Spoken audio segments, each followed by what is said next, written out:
I was Matt, talk about being here at 7 o'clock every day, working out, and then taking this meeting.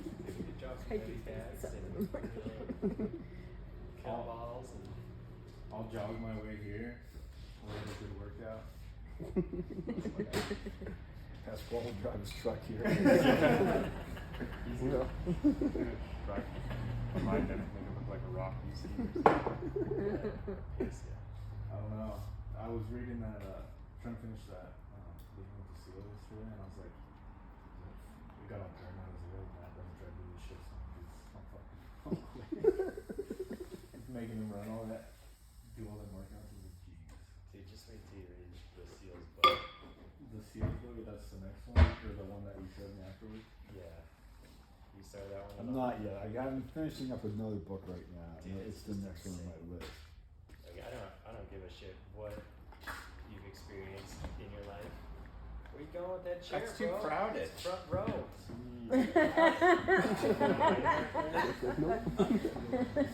Gap in the front row. The Goggins story is like, you will not be able to have any pity for yourself on any level ever again. If you read and understand Goggins' story. David Goggins? Yeah, this one got me going pretty good. Yeah. I'm trying to do the, what was it? You want to sit down? Or Listen to five Stephen push-ups, eating. push-ups. It smells weird up there. 5, 10, 15. No, it was, hold on, I took it. It was like, I'm trying to do this. Niggles and dives do 5 pull-ups and then 10 push-ups every minute on them. So they do a total of 150. Yeah. Yeah, it's a total of 150. So Yeah. that one would do that. You alright? For the first few. All right, I got a number of things I want to go through today, so we're going to get this started. This is an example of what most of our customers hear when you're describing what's going on with their garage door. Lineup consisted simply of 6 hydrocoptic Marsal vanes, so fitted to the ambifacient lunar wane shaft that side fumbling was effectively prevented. The main winding was of the normal Lotus O deltoid type placed in panendermic semi-boloid slots of the stator. Every 7th conductor being connected by a non-reversible Tremie pipe to the differential girdle spring on the up end of the grand meters. Moreover, whenever fluorescent score motion is required, it may also be employed in conjunction with a drawn reciprocation dingle arm to reduce sinusoidal deplanaration.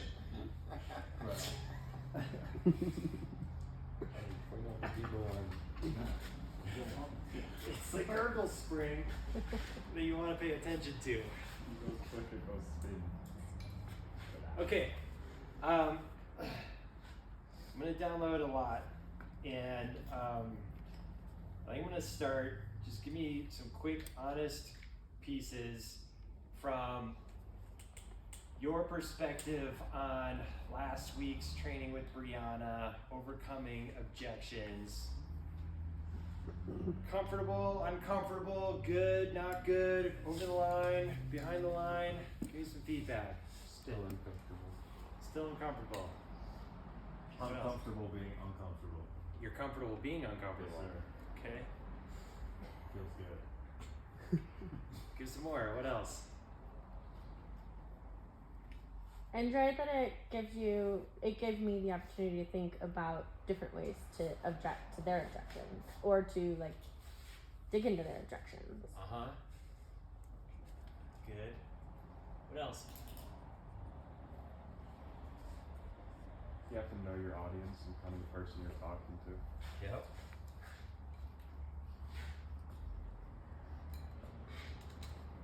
What else?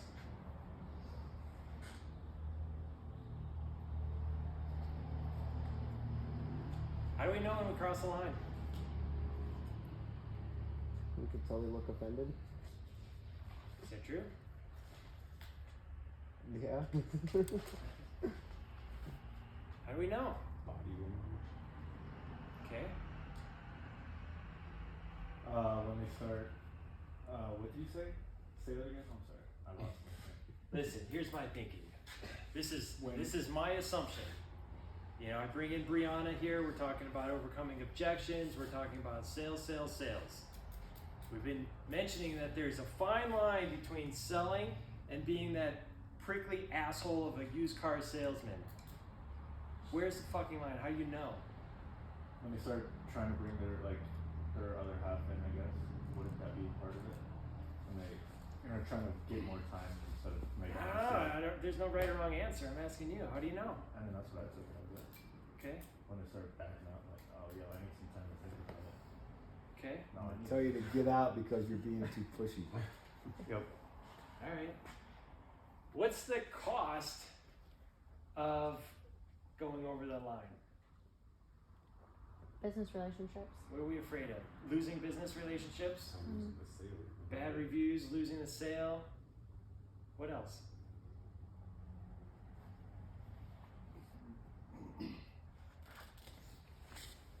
What else? Why would we be afraid of being too pushy? It's an honest question. I don't know.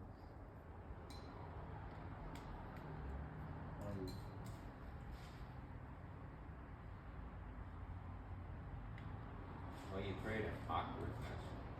Create an awkwardness? For who? Both people involved. Okay. Not the experience that people were expecting. Say again? Not the experience that people were expecting again. Okay. Not the experience people are expecting. Okay.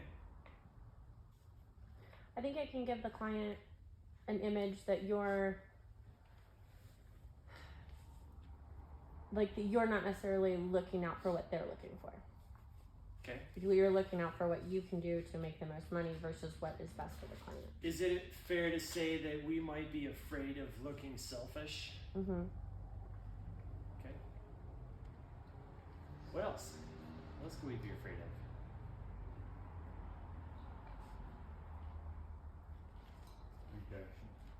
Rejection? Getting rejected? Valid? Confrontation. Confrontation? Okay. Confrontation can be uncomfortable. Okay. Cool. All right. So we're going to do a quick review. Some of you weren't here for this, but this goes back 18, 20 months. It's the what? It's Duba. It's Duba. It's a Doobie model. You guys remember these little things, right? I'm glad that you're uncomfortable. That's my job. As a leader, I've got to push us out of comfort because what got us here will not get us there. So when I'm bringing in Brianna, even Ryan, all these folks that are coming in to help us learn and train, it's to get us out of this shadow of what we know, or maybe out of the light of what we know and into the shadow. Because what happens when you do that? Grow. Grow. Yeah, the light just gets bigger. It's normal. This is what we do. This is what we've been doing for all of our lives. We keep growing. If we're not growing, we're dying. Now, there's a line in here where if you look at like a comfort circle, this little guy, this is like our sofa and our bed at home. This is like our learning edge. This is where we can really edge out. And this is like, holy shit, I'm way over I'm in the deep end, I can't swim, I'm freaking out. This is where our identities get scared and we can retract. So to me, this is, when I hear a fine line, this is a fine line. As leaders and as people that are developing in our profession, we want to constantly push into the edge. You can push into the edge in sports, push into the edge in mechanics, in sales, in lovemaking. You can do the edge everywhere. And pushing the edge is really cool because for me, that's where maybe a little adrenaline kicks in. That's where novelty comes in. That's where growth happens. It's learning. So I've been going to my edges all the time, ever since I learned that. And the edge, when we get to the edge, we go through the finish line, and the true key is there's never a finish line. You just go find the next edge. So when we look at this, like we have this certain comfort zone of what we're okay with communicating it with another human being. And then as soon as we hit that edge, sometimes we just stop. Be like, oh, you don't want that? That's cool. Okay. Now let me ask you this. In the realm of sales, when it comes to cooler and garage doors, let's say your mom needs some garage door assistance, Devin. Who would you rather have serve your mom? Big Mike or Cooler? Okay. Greg and Blackjack or Cooler? Why? One, I'm biased, but also know what we actually provide. How good he is. You know there's a difference, Yeah. right? Would that be the same for you and your Yeah. family? Yeah? Okay, so on that level alone, why would you let somebody make a choice that is not Cooler? Money. Money, that's why? I mean, that needs them, so it's cool. I'm asking you personally.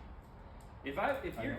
if you're going to service somebody's garage door, and they're like, oh, I don't know, I might have Big Mike come by and look at this thing too.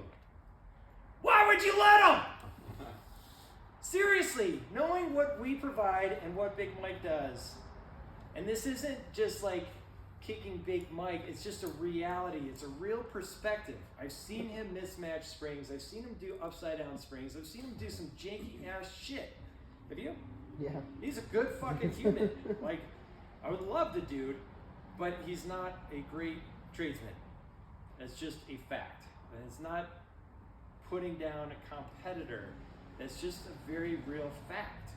So why would you let somebody choose him over Cooler? You don't know. I don't know who he is. Okay, so maybe you just don't know. Yeah. That's fine. I mean, essentially, you have to have a skill at selling your value over his. Because a lot of people do think with their pocketbook and their wallets, especially, the every average day Joe that lives here. And you have to walk that very fine line of knowing what verbiage to use as to not put down your competitor to your client, because that makes you look bad. But that's still a tough line to walk, trying to, basically convince somebody to spend more money. Yep. What is line? What's the line? What is that line? Exactly. What is That's the really line? good question. What is the line? It's a good, I don't have an answer to you for that. I was having that conversation yesterday with Veronica. Gigante. Like, we were talking about it because she brought up Greg and she was like, man, he fucking sucks. And she just goes on about Greg and her experiences with him. And so those experiences are out there and you have to let them come to those experiences. Okay, so what I'm hearing, you're referencing this line of competitor and explaining our value Right. versus tearing down somebody else's Right. stuff. I'm asking this line on value. Like, Veronica already had herself sold, Oh, yeah. right?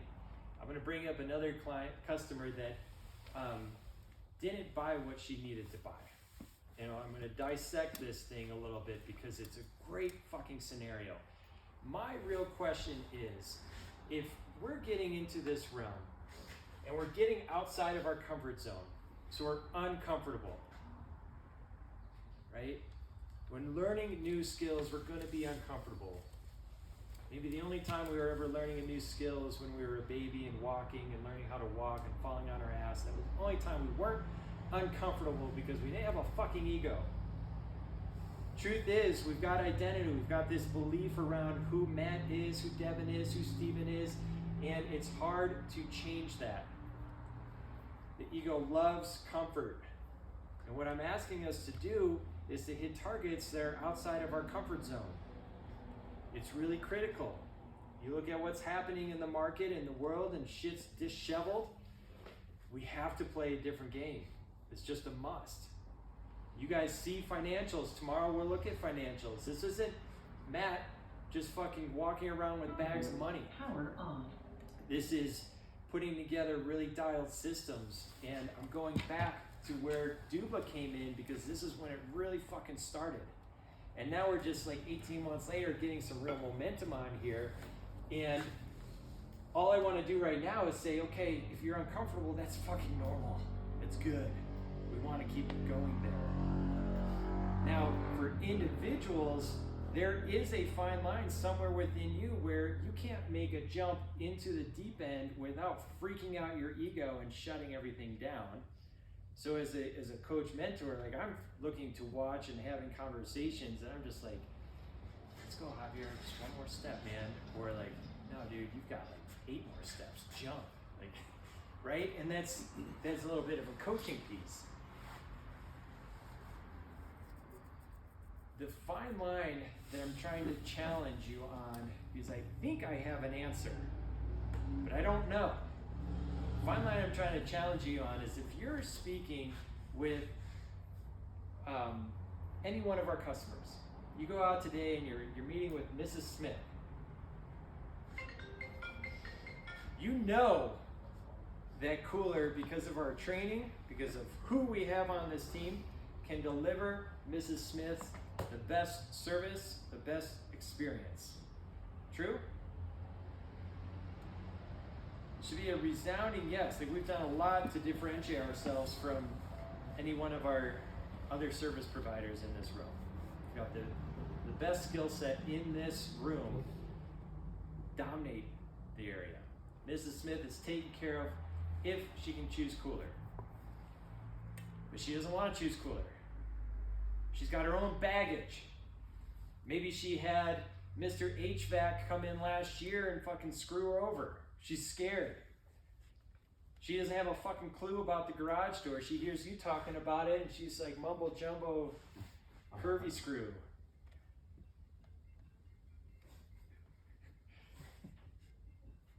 She doesn't even know what it's gonna cost, so when you hit her with a $3,000 price tag, she's like, oh my God. There's that resistance, right? Where's the line of you being too pushy to help her make a decision that you know is good for her? Where's that line?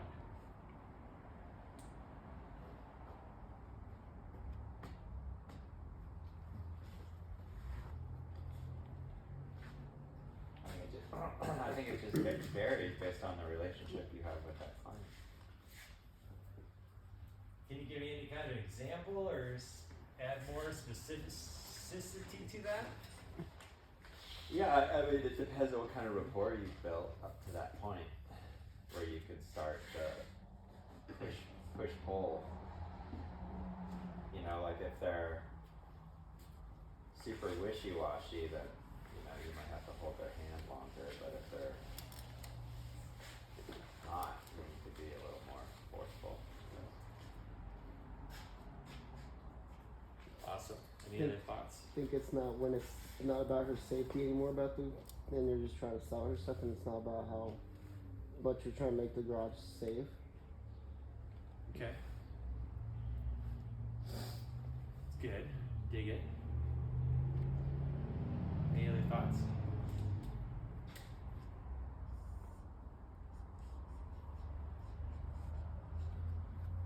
Just writing that down so my notes. Placeholder. Any other thoughts on where that line is? Like if I'm standing here with Mrs. Smith and I'm here, do I cross the line physically? Do I cross a line that's within her that I can't even see? Do I cross a line that's within me? Where is that line? Where would you put that line? I mean, I guess it's within yourself, because if you start to feel uncomfortable, or you feel like you're pushing yourself, pushing too hard, and that's the line. I like that, Jeff. So Jeff says, in yourself.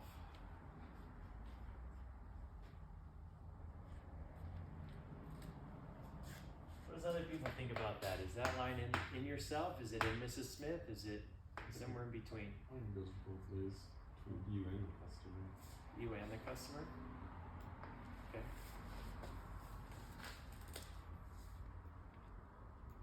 Any other thoughts on that? Where that line is?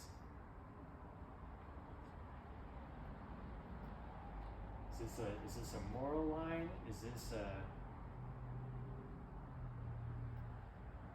well, where else would that line could that line be? Is it a line of communication, line of morality, line of authenticity, line of the heart, line of All the above. culture, line of being all the above? Yeah, but I mean, my line's gonna be different than his, man.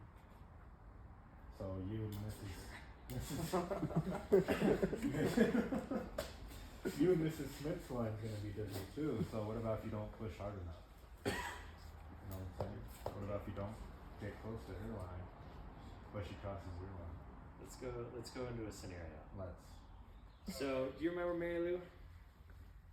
A few weeks ago, Luke was there, Javier was there. House on the golf course with a really old door that I just kind of shit on in the 25-point diagnostic. Oh, okay. That lady. Remember that? That lady. She's there 4 weeks out of the year. Super Yeah. nice lady. Do you remember when I just you remember that one? Good. I'm gonna ask you questions about that one. Javi was really feeling it that morning. I was. I don't know what I was feeling. Okay, one of the distinctions that I wanted to bring up, so you guys know Brianna, she's been on the video screen. When I was away, I got time directly with her and she gave a nice little presentation that helped me make some distinctions between customer experience and our sales process. Two different legs to the machine. So we're gonna break it down with Mary Lou, okay? Did you field Mary Lou's call? Do you remember? It was early on in your, Yeah, it was my first week. did you take her call?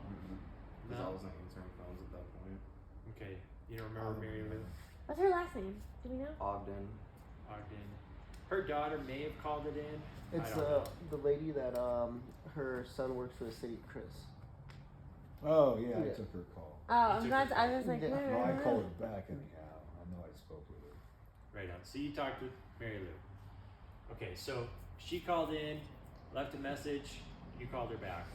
Do you remember anything of that conversation? No, only that she isn't here all the time, and her son works for the city. He said call Core. Yep. Okay. So, something happens out in like the ether, right? And then we get a phone call or an email. And this would be, a lead that we turn into an estimate. And really, this name's kind of antiquated, it's an opportunity. It's an opportunity to provide service, it's an opportunity for a sale. This starts the customer experience journey. Like they actually have experienced Cooler somewhere out in the ether. Mary Lou experienced it from her son, Chris Green. It was like, don't even worry about calling anybody else, call Cooler. They will take care of you. It's literally what she told me, he told her. So that starts the experience, right? We're getting this refined, so if somebody calls Luke now, Luke's the fucking host. He's like, yo, what's up? Talks to them as if they're his friends. Gets some contact information. Runs down a sales process of the open, discovery, presentation, and the close. This happens in every conversation. Happens on the phone. Happens when we get to the site. Every conversation, think of open, discovery, presentation, close. So Mary Lou, goes through a form of this, and she becomes, basically this opportunity site visit. In our customer experience now, we have confirmation, email, text, with video and links to our social and soon to be an updated client guide. So they will have more or less seen you, met you, have an understanding of what is going to be experienced when you guys get on site. So we're really trying to tee this up, like golf ball set up for you just to drive home. Make sense? And it's also giving somebody like Mary Lou real certainty. They call us, we're responsive. She was psyched that we came out there yesterday. I'll tell you why we came out yesterday in a moment. We're responsive, that's part of the experience. We tell them what's going on, we have a confirmation, give them more fodder for checking us out. That's part of the experience. Tracking so far? Okay.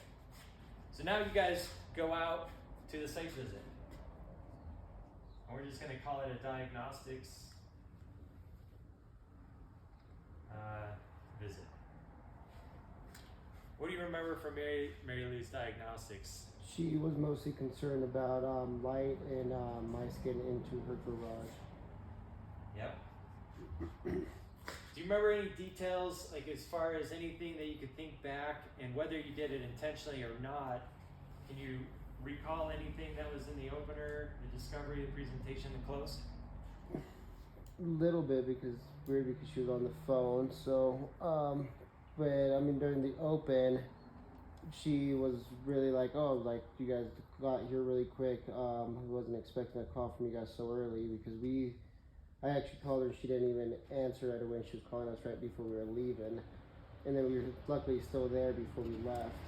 And then she talked about how her son had recommended us to her, whatnot, and all that stuff. And then kind of talked to her about her concerns on what really was with the garage, because I told her there was a lot going on with the garage and how much older it was.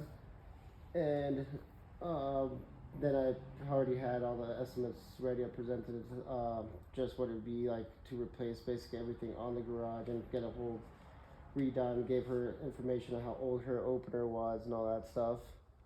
And then she was still kind of like, well, I'm really only concerned about keeping mice out right now. If you really think there's mice going in through the garage kind of deal. Yep, totally. What else did you learn about her place? That she's only there like a couple weeks out of a whole year, and this is the first time she had actually rented out the place. Yeah. Anything else?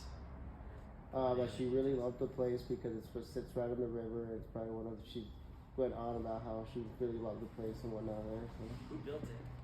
I didn't get who built it. No. Yeah. Cool. So you've got, so you did some opener, got there quick, discovery, went through the diagnostic. How old is the door? It's over 30-something years at least. So. 30-something years at least. Did you get any sense from her when the last time she was maintained or what she's done? She hasn't ever really maintained it, is what she has said. So. Ever really maintained it. Okay. And then in your presentation, were you on site with her? No, she was on the phone. Well, I was on site when she called back. Okay, so you were on site, but she was on the phone. On the phone, yep. Copy that. Was she there when you first got there? No, she wasn't there at all. Her renter wasn't even there because she had somebody renting the place, so her renter wasn't even there. Copy that. Okay, so you guys showed up, assessed it. Nobody's there. You get her on the phone and do a little bit of discovery on the phone. Yeah. And then on the presentation, you gave her 3 offers. You gave her a new door offer. Yeah. You gave her an overhaul and opener offer. Right. And you gave her a weather stripping Just the weather stripping offer. And she ended up going with the weather stripping offer. This is so fucking good because there's so much to extract out of this one. She called us back yesterday because her spring broke. Makes sense. It's fucking 30 years old. Of course shit's gonna happen. But we were just there. So her initial piece was like, hey, Pasquale is just out here, now my springs broke.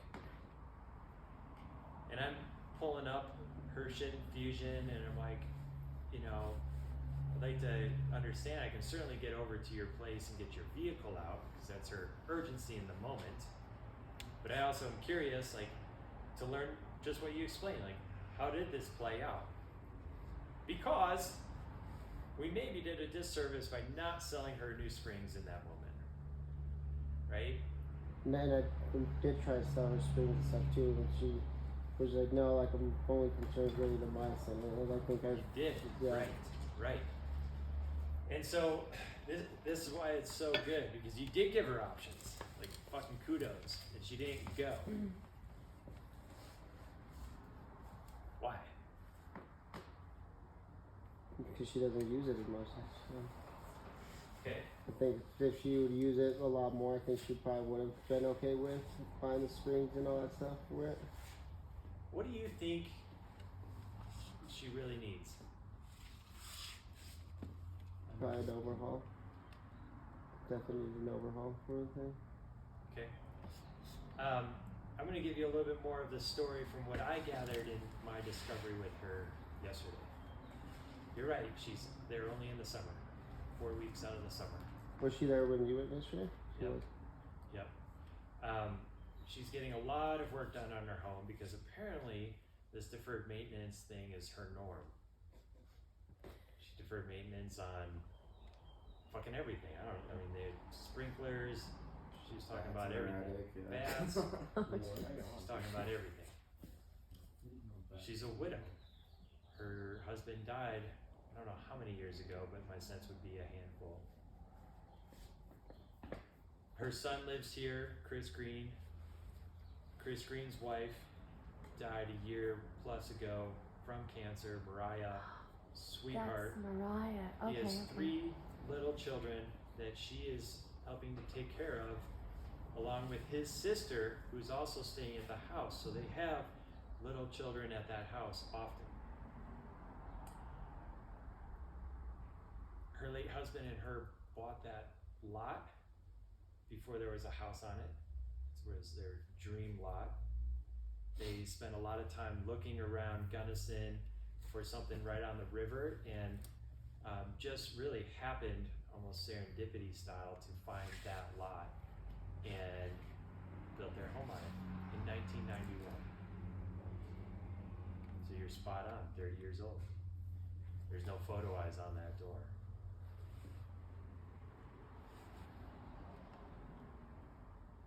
Anything else? What else did you gather? I think that pretty much covers all of it. Yeah. That inspection sheet was on the photos of that, wasn't?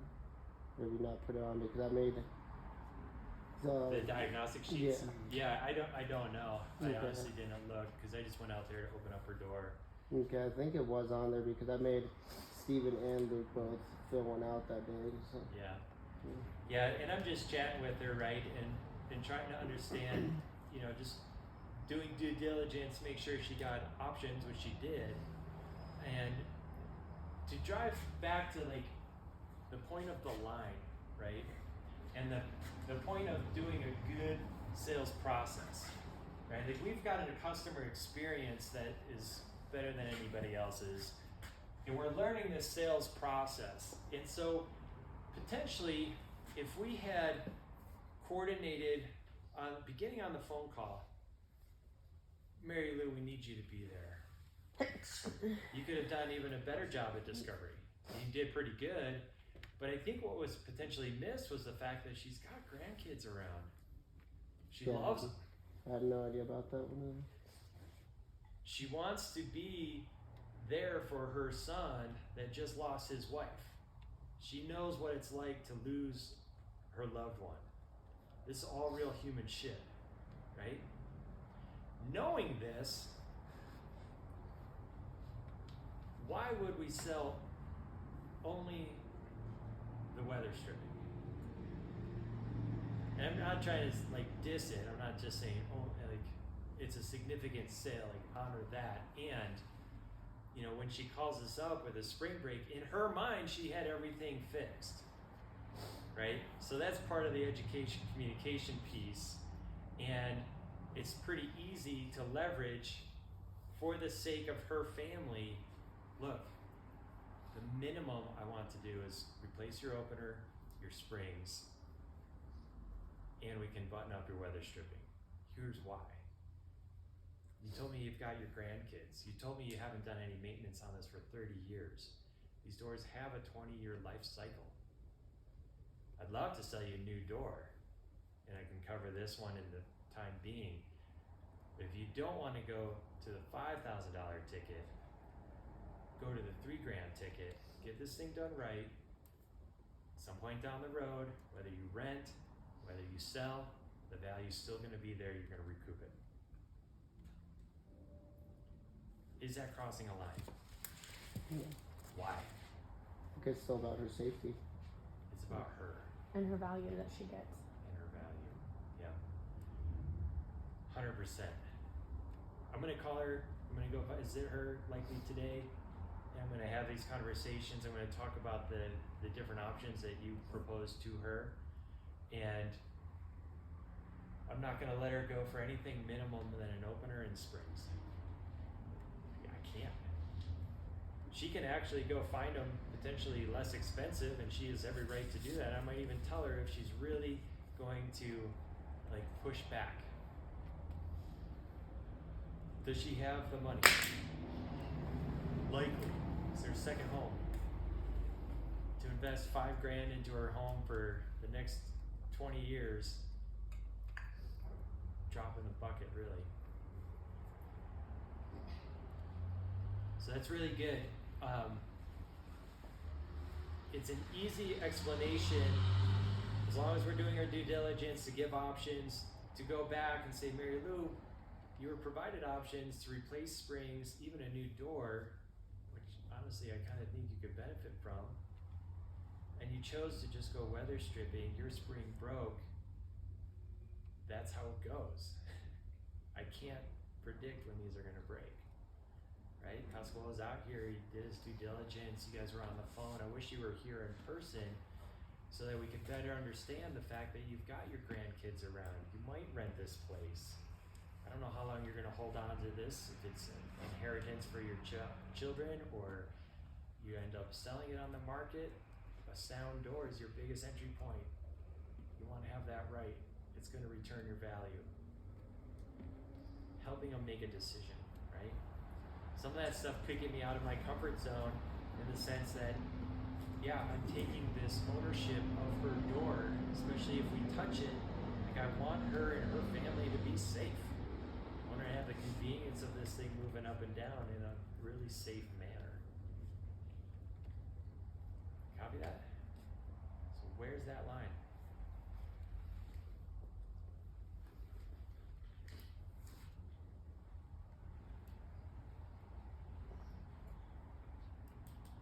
I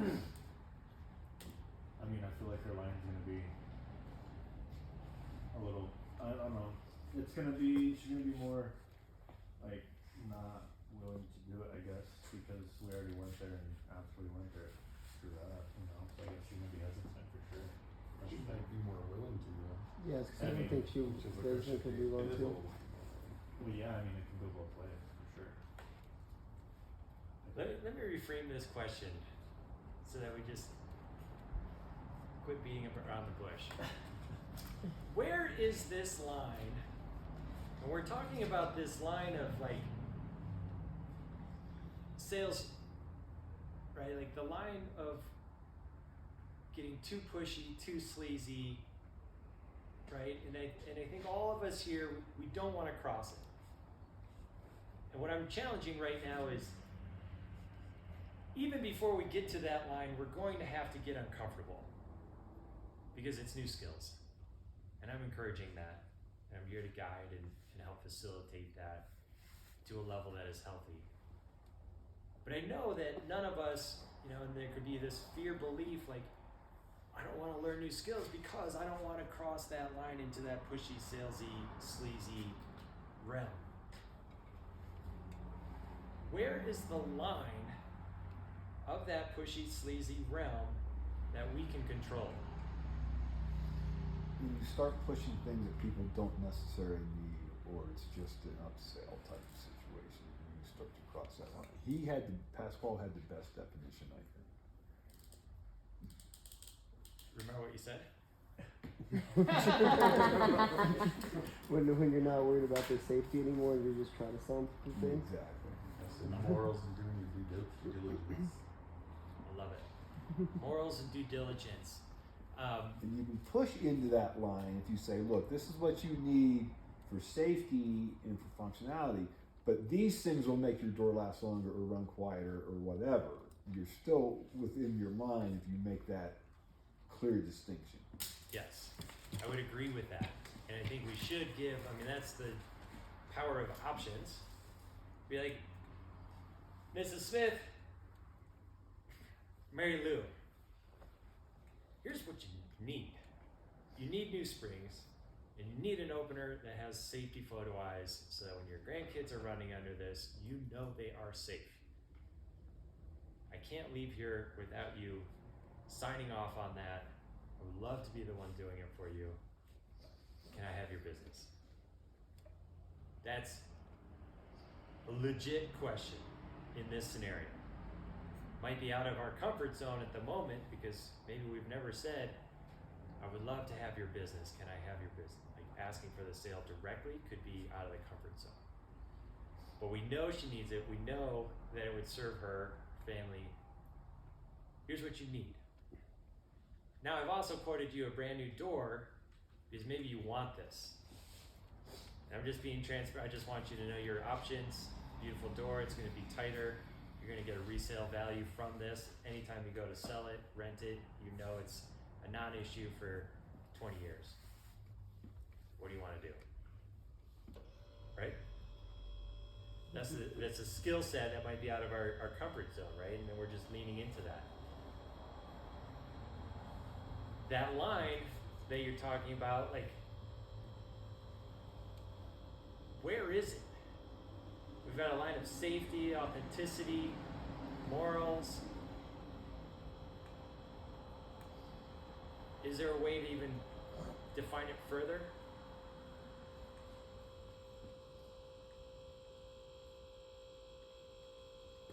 I think it's just how comfortable you are with the person you're talking to too, because I feel like with her, if she would have been there, I probably would have been able to sell her on the overhaul. Just because I've known Chris pretty well, and then talking about Chris, she'd probably be like, oh, like, Chris would probably recommended you, and knowing that you would serve me the best you can, and tell me what I need, and not make Chris try to upsell me on it kind of deal. Totally. Yeah, I don't know how to, that this line that we're talking about, and again, I want to define it as best as possible because we are going to get out of our comfort zone, but we're going to do that without crossing this line. The moment any one of us crosses this line is the moment you get my wrath, and we're going to have this conversation because it's inauthentic. And there's this line, I would just say it's authenticity, it's our heart. You know, when we bring people onto the team, we're looking for people with heart, people that care. You know, if I was to know everything about Mary Lou that we now know and not sell her a spring package, it could be because I don't care. But on the end of this spectrum, like I could try to sell her all sorts of weird ass shit that she doesn't need because I also don't care. It's this care that is the line, right? And I think your perspective of, you know, safety, but then also just giving options of potential wants and being able to be transparent around that is a very solid reflection of care. Make sense? So when we go back to, you know, our purpose of helping to inspire people to love their homes and communities more, it comes from that line of care. And as long as we don't cross that line, I'm good with us being uncomfortable and exploring different ways of explaining value and asking for business and navigating objections. Make sense? Navigation of objections, the salesmanship, that's all practice. We've got time. This goes back, I'll tie in the tea kettle that I had in here in a second, but when when we're with Keith Cunningham in November of last year, he's telling me that most people will think they're planning by setting an annual revenue goal. We have an annual revenue goal. It's our target. We want to hit it, but that's not the plan. The plan has been and is redefine Cooler from the ground up. This is why we put in manuals, so that everybody knows where they're going and what to do and how to hold some accountabilities. And that's an evolution. We're getting better and better at that, and we're going to continue with that. That's the rebrand so that we stand out even fucking more. It's the clarification around Cooler garage doors and forget everything else. It's the training of our techs so that when we go out, we all know our shit, no matter who goes there. It's the sales training. It's the packaging of services. It's the increase in pricing. All of that is this plan that is leading us towards the target. When Duba came in, that started this cultural revolution, if you will, and I had that tea kettle up here because if you remember what this referenced, like this is all our shit inside here. So we just talked about this is our care, this is our service values, right? That's everything that goes into Cooler. It's having these dusty old games that we never use anymore. Fuck. It's the quarterly barbecues and the awarding of the Tenas Award. It's all the things, right? It's how we interact with each other is in this tea kettle. Now, I know when we have this tea kettle pretty solid, I can turn up the heat, but I have to modulate that heat. When we were talking about being uncomfortable in overcoming objections and working on the sales pieces, it's good, it's intentional, it's a little heat kicked up. Sometimes we have really big weeks, the heat's kicked up, and it's something I'm paying attention to because every now and then we've got to turn the heat down. And that could be for individuals or the collective whole, have an off day, have whatever, an ability to go blow out some steam, right? So this is all getting really, really good.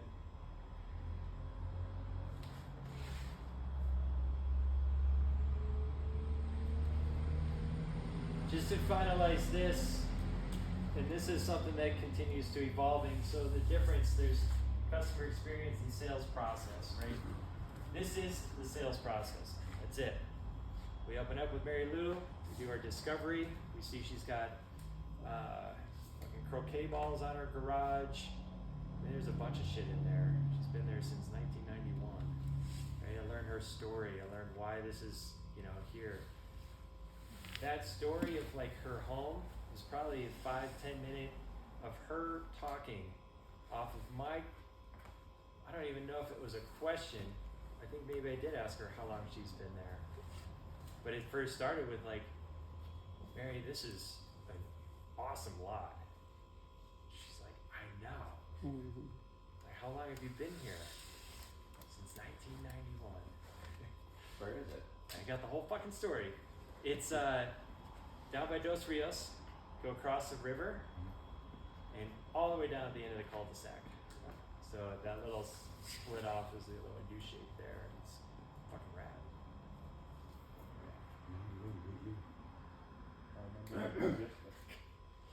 So discovery is really key. That gets us where the report comes in. That gets us a ton of information, right? And I just let her talk. I learned about her husband. I learned what they did for a profession. I learned about her family. Whole deal. I'm looking around while we're doing that, seeing okay, seeing all this shit.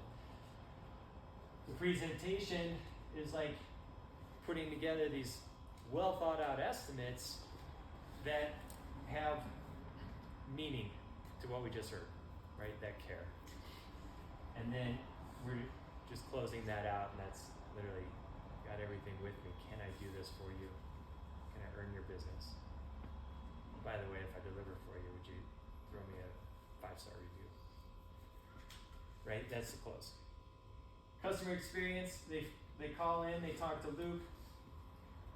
We're setting this opportunity up. Really teeing up text to deliver, getting confirmation out there, little video that's from Matt. Diagnostics visit goes into this. We get on site, we're well branded, like this is all the experience, right? Maybe we're handing them our card, we're talking to them, getting to know them, playing with their dogs, seeing what they got going on.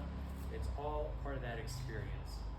We're going into this, we get the work done. We have a closeout, we're cleaning up behind us, leaving our sticker on there, just letting them know how they can get a hold of us if they ever have an issue. By the way, if you're willing, give me a 5-star review because it's rad. All an experience, right? Then we get back to the shop, or better yet, in the driveway, and we're just buttoning up everything for that job to be closed. Then it's handed off, right? Because then Jeffrey looks at it. He reviews it. He puts in the job costing.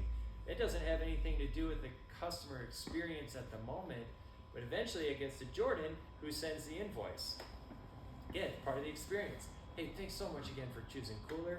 Like, blah, blah, blah. I think there's a link for a review request. You know, we could put some other kind of video or some kind of piece.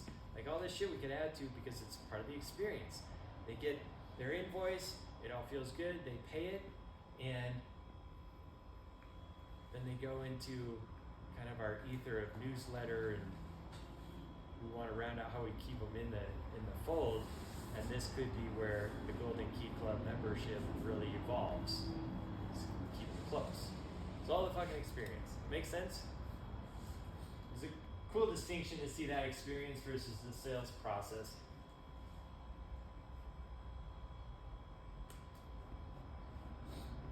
Any questions on this? Everybody here cares. I would not be afraid of crossing a line with a customer as long as you continue to care about that customer as a human being. Anything else you say or do really could potentially piss them off, or it can make them fall in love. You can't control them. What you can control is your care inside. If you come from care, I will back you up, I'll do whatever it fucking takes. Chances are you're not going to piss anybody off because of your level of care. The skill set of communicating, of presenting, is something that we're going to learn forever. And I don't care whether you're in Cooler or somewhere else, 10 years from now, 50 years from now, whether you're a cop, you're going to continue evolving and learning how to communicate and how to guide your emotions and express that care. That's what somebody like Brianna's for, is to help us with that education piece. Make sense?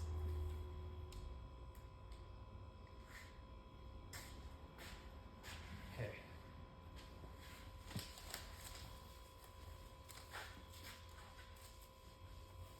I have one quick nuts and bolts thing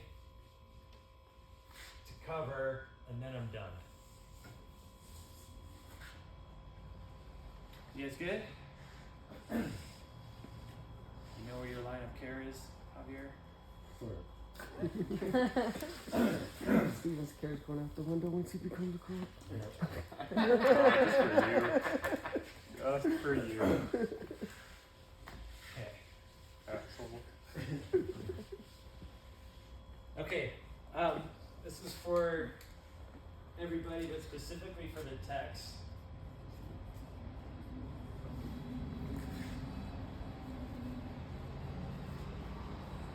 There's products and services within Service Fusion.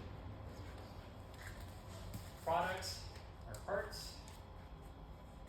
Services are labor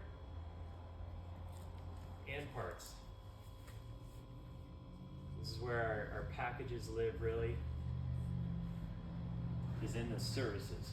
That's pretty simple, yeah? The only thing I really want to clarify is that, you know, some of our packages, we've got spring packages, we have opener packages,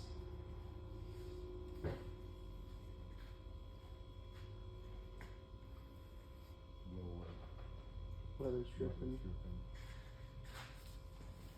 weather stripping packages,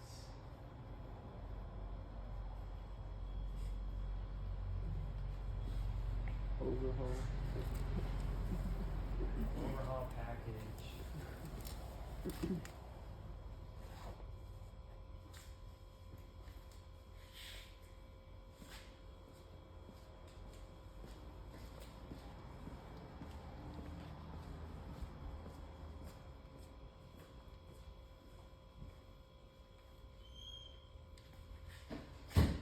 We have these packages, which are standalone packages. I come to your house, I sell you an opener, I'm gonna sell you an opener package, that's it. In my estimate, there's gonna be an opener package. In my invoice, there's gonna be an opener package. Period. Pretty clear, yeah? Same with springs. Could be the same with weather stripping. Standalone packages. Everything else starts with a baseline. Baseline you can massage in the field accordingly. So if I go in and it's, I don't have a great example. If I was to tune up our shop door, I'm not selling a spring package, I'm not selling an opener package, I could probably use it. I'm just gonna give you a service because that's gonna make the most sense for you. I'm gonna start with a commercial baseline. If it's gnarly and I have to go a little deeper, maybe it's dirty, maybe it's a little bit taller, I'm gonna go with a commercial baseline, but I'm gonna add $100 to it just right in that zone. You have the ability to adjust that pricing in the field. Make sense? If you have questions on it, that's when you reach out to Pasquale to bounce something off of them and or myself. When it comes down to, should I stay with a $315 baseline or should I move it up to $400 baseline? If in doubt, you should probably move it up. But you can move that up. Make sense? Now we've got an adder for the torsion system. So the baseline is going to cover me bouncing around on the ladder, lubricating, bolt checks, tightening everything. You know, maybe there's like one roller that I'm going to swap out or a bad hinge, some shit like that. If I'm resetting cables, if I have to put my bars up there or the Surewinder, that's getting this adder. That makes sense? If I'm replacing cables, I'm putting the adder on it because we're now touching the torsion system. That's what kills people. Make sense? Then there's another adder for an emergency. Luke, you get a phone call. Fucking Mary Lou's frantic. Door just came down on her car. She needs somebody immediately. Be like, all right, Mary Lou, I've got an emergency adder. You know, I can add this, but we can drop everything and get to you now. That's what the emergency adder is for. Or if it's on the weekend, I reach out and Pasquale's available and be like, yeah, you got to go to John Roberts because they had something. There's an emergency adder on that. Make sense? Everything else that we pull in from the parts gets added into this realm and it's a la carte. Right? The rollers is the only oddball one right now, and maybe it needs to shift. My assumption is that I'm never going to go in and I'm going to just do a roller package. Typically, if I'm going to do rollers, it's either going to be with springs or a baseline service. I'm never going to go in and just swap rollers. Right now, I've got the roller package as a service package, but what it's really intended to do is to be brought in with a baseline. And what what we might need to do, we've got individual rollers in the parts. And per Devin's feedback, I agree it makes sense to have like that 5-panel package. It's just easier to present. Maybe what needs to happen is that instead of the 5-panel rollers in the service, we just need to create a 5-panel in the parts. Does that make sense? If that roller move really makes sense, I would task you with that, Jordan. Okay. I would just take the roller package service, deactivate it. There's already single rollers in the parts.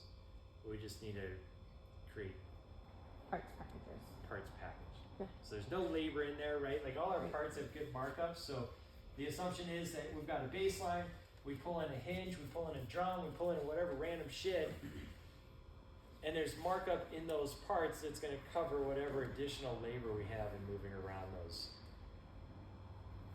Make sense? Any questions on that? Nuts and bolts, Service Fusion.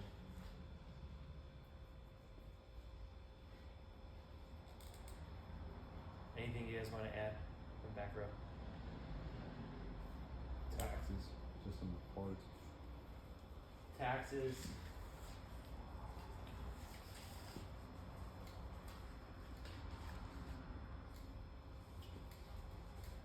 Anytime you do a service package, don't worry about sales tax. Anytime you bring in these parts, we're gonna tax them. You don't want us to be I do actually, if you're putting parts in, because it's easier for you to do. I mean, I can do it, like it's not hard, but it is a lot easier for those to be put in when you are building an estimate. The other thing you're looking at is potentially you can have clients, like, I mean, if they're in the city of Crested Butte and you are giving them a significant amount of parts and you're giving them an estimate to pick off of, and then I bill them and their invoice is $300 higher because they have to pay taxes, that's a big jump that people are going to look at. I think usually we're good about like, yeah, parts, like, yeah, taxes and on there, just since we don't know half the time. Yeah, and so I mean, it's, you know, it's just easier to do it in the estimate while you guys are there. It's And then not, you can fix the tax. if and we then have I it can wrong. fix it if it's wrong. Worst case scenario, if you don't know or you're not comfortable with where you're at in that tax break line, just at least put county taxes on there, because at least they're getting charged at some level. Because what happens is if for any reason I miss that when I send it out, it causes back end redoing, and then we have to go back to the client and say, oh, by the way, you already paid your bill, but we forgot this. So at least on some level, if you don't know, put county taxes on there. That way, if Jeffrey or I miss it, they're paying on some level, and we don't have to go back and fix it a Makes month and a half sense. later. Yeah, I'd say probably 60% of our stuff is in the county Yeah. anyway. Yeah. Municipalities are pretty small, but if you know, you know, you just put it in there. Definitely will help. Mm-hmm. Cool.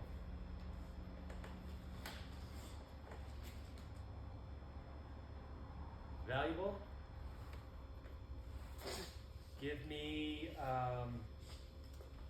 1 to 2 items that sticks with you that you'll take away when you ask who's out of the chair. Line of care. Line of care.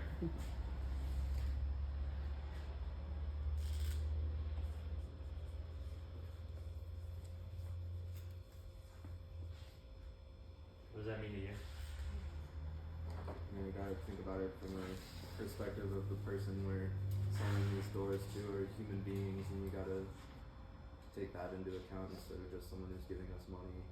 You know, there's a lot of danger behind these heavy ass doors, so want to make sure that them and their families are safe when we're doing what we're there to do.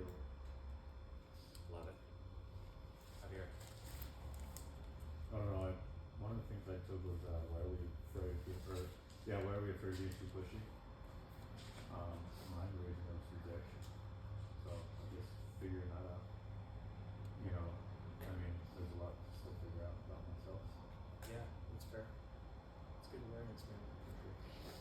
They keep him all up setting the boundary with the customer's expectation, like Mary Lou. I just want the body stripping. And I was like, no, this is what you need at a bare minimum. So like set that initially and keep that mindset going. Yeah, that's good, and that takes some confidence, Yeah. right? And that confidence is a part of skill and some experience and just knowing what you know and know what you don't know. That's good. Don't be afraid to walk away if the safety isn't met where you think it should be at. Love it. Love it. Don't be afraid to walk away. Well, we cheer you on in that scenario. I was thinking, Keeping back it with morals, push the line. Back it with morals, push the line. What does that mean? You have to have the morality to say, yeah, this is absolutely what you need, and I'm not going to leave until this is what's happening for your safety and others around you. Isn't that true? Like, in what line are we pushing there? I'd say just go back to Mary Lou. If it's that dangerous and there's people around her that she cares deeply about, you got to kind of push it to say, yeah, this is absolutely what you need, and it's the bottom line of what I'll take. Even if you're not going to do it through me, I'm going to give you the resources to get it done properly and safely. I love that. So it's pushing their line because it's holding our line, right? Like that line of care, that's such a good little term. We're gonna indoctrinate that one. Because it's really true. Like if we have that much care, I will push somebody out of their comfort zone in order to help them make a decision that has their best interest at hand. Right? That's it, again, a skill. And we might have to get out of our comfort zone in order to get there, but again, it's owning that line of care and really caring. It's good. I think really just, I mean, I took away, like you said, making sure you're really spending that time with the client to get to know what their overall picture of life is and what they're dealing with and what you're giving them, and that you are both meeting their expectations and knowing what they need so that you can balance the line of comfort.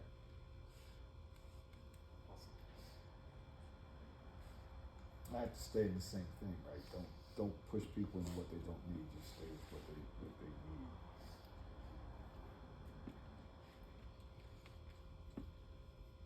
need. And in your same breath, last time you were like, Well, you explain can this provide as options. what you may want. Right. There's a difference between wants and needs. Awesome. I like your ring of comfort that Duba did back then. I forgot about that. It reminded me of it. Stepping out of our rings to grow. Yeah, right on. This is where it happens. That's how we grow. Cool. Thanks for your attentiveness. Hey, what happened with the spring yesterday at Charlesworth? We're curious. I would love to know.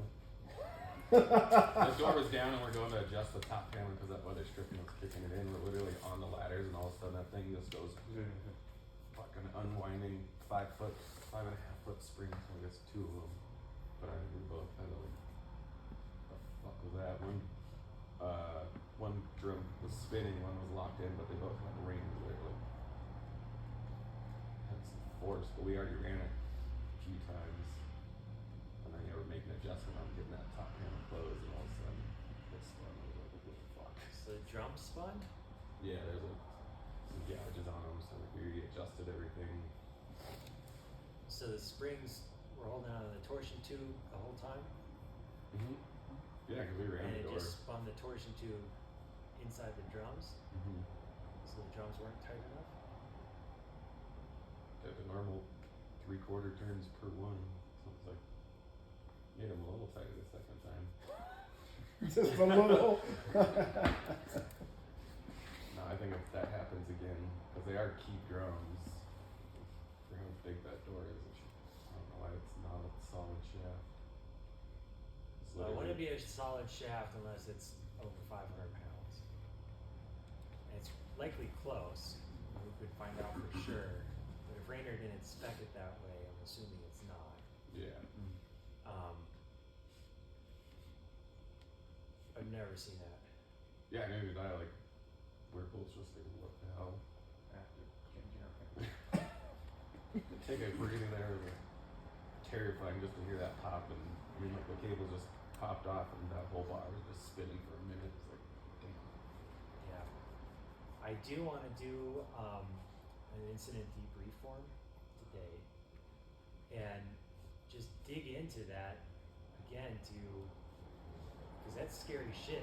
That's what grabs people's shirts and kills people.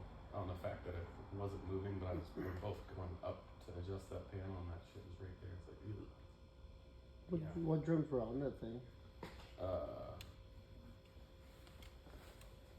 Yeah, I want to say they're not the 400 123s because they're bigger, but they're just whatever their flat round ones are. Yeah, they're 400 ones. Because there's a 400 It's not the 123s and the 90s. 400 96s. They weren't the 96s because those were real small. Maybe the 123s. I'm curious if one slipped and the other side, that grommet just wasn't back enough on that other thing and popped off once that all that Yeah, I pressure think went onto 'cause the one. mine was a little more loose, but it didn't like it pulled everything to its steeted side, so it got out of my holes. Which, yeah, The well, bar was almost off.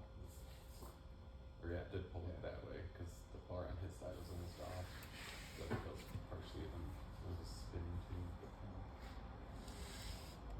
I'm glad you guys are fine. Yeah, Yeah. terrifying.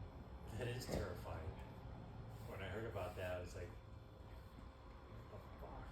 Yeah, we were glad that the door was down. We literally ran it with the opener, and we were like trying to get just the seal better. That weather stripping was super stiff. Yeah. It wouldn't not have happened had it been it's just not enough tension. Well, we were thinking it like might have caught on something and it slipped the cable and then came down and unwound, but yeah, it was just weird how it for 10.5 turns per spring. Lots of skidding going on. Yeah. So, we haven't had one in a long time, so kudos as far as like an incident. This to me is a close call. And it's enough of an anomaly to take the time, fill out the forms, and just, again, take another moment to be like, whew, play it out again in our mind's eyes, recount the steps that went into it.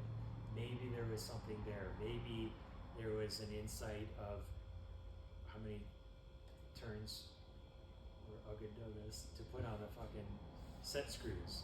I don't know, but that's why we would take that time to review it. I never want to see that happen again. And so how do we have that certainty around that is kind of the reason, the question for it. So I want you to kind of guide us and get us steered out. I know we're likely going to visit with you. We did a lot of one-on-one reviews yesterday. We're going to meet up with you guys that are bouncing in the field over today and tomorrow. And if there's time, maybe you guys sit down, fill out the incident report forms, either beginning after this or. Do this. We should have time for that. It's a relatively unscheduled day. Heinz, for you two guys, who's up, the two openers. Yeah. We finished the counting invoice. You can do it on the computer if you can't find it in that incident report. You guys got Esseltine and Dean Dillon. The guidance from Dean Dillon is to get a picture with this guy. Anybody know who Dean Dillon is? Famous songwriter. Bingo.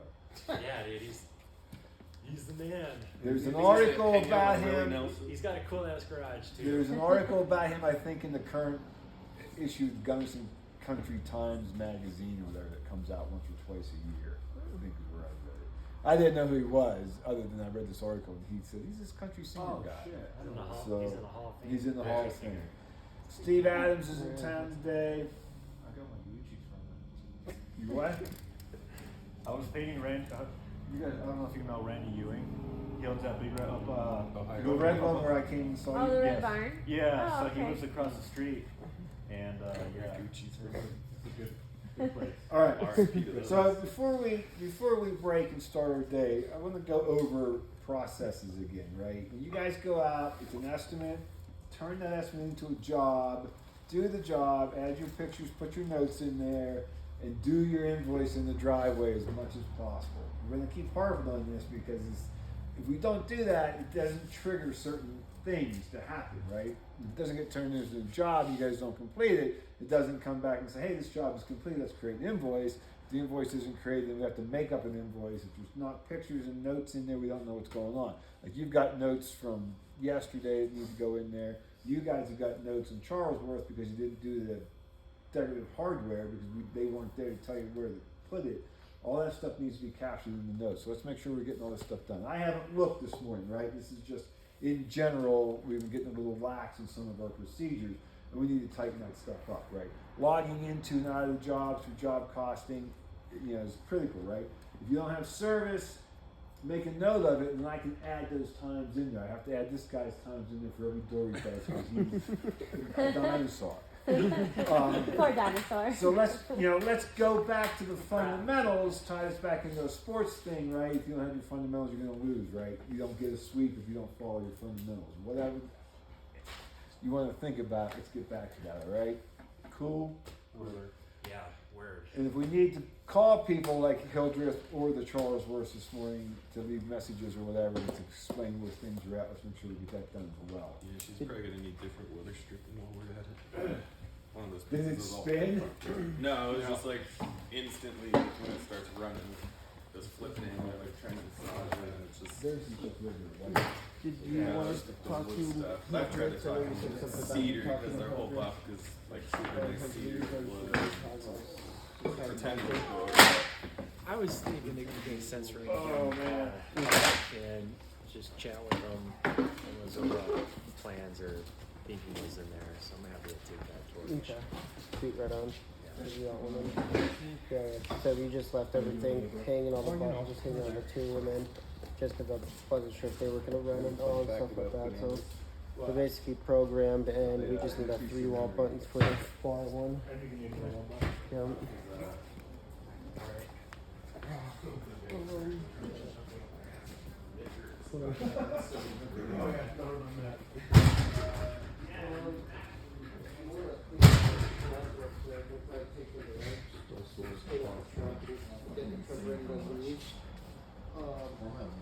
To drop it off. Yeah, just so we can drop it off.